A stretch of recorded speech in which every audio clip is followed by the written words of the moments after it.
దుర్గమ్మ 9 అవతారాలు ఒక స్త్రీ పుట్టినప్పటి నుండి ఆ స్త్రీ ముసలి వాళ్ళు అయ్యే వరకు సూచనలా ఉంటుంది అని మీకు తెలుసా?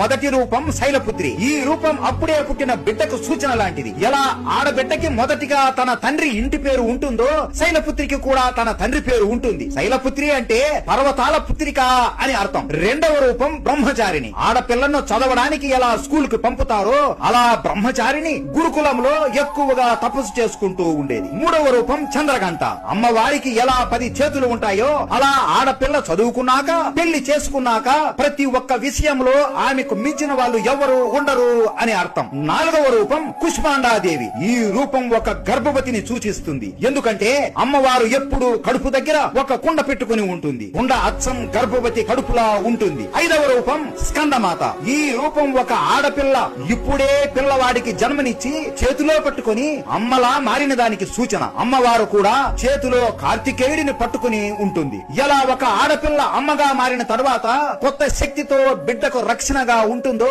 అలాగే అమ్మవారి 6వ మరియు 7వ అవతారాలు మనుషులను రక్షించడానికి ఎంతో మంది రాక్షసులని హతమారుస్తూ తన శక్తులని కాపాడుతూ ఉంటుంది. 8వ రూపం మహాగౌరి. ఈ రూపం ఒక అమ్మ తన కుటుంబంతో సంపూర్ణంగా ఉన్నట్లు సూచన లాంటిది. ఆఖరిది 9వ రూపం సిద్ధార్థి. ఒక ఆడపిల్ల జీవితంలో అన్ని చూచేసి తరువాత తరానికి సూచన ఇచ్చేలాగా సూచిస్తుంది. ఆడవాళ్లు దేంట్లో కూడా తక్కువ కాదు అన్నదానికి మన దుర్గమ్మనే సాక్ష్యం. అసలు నవరాత్రి ఎందుకు జరుపుకుంటారు? దుర్గమ్మ ఎలా జన్మించిందో తెలుసు.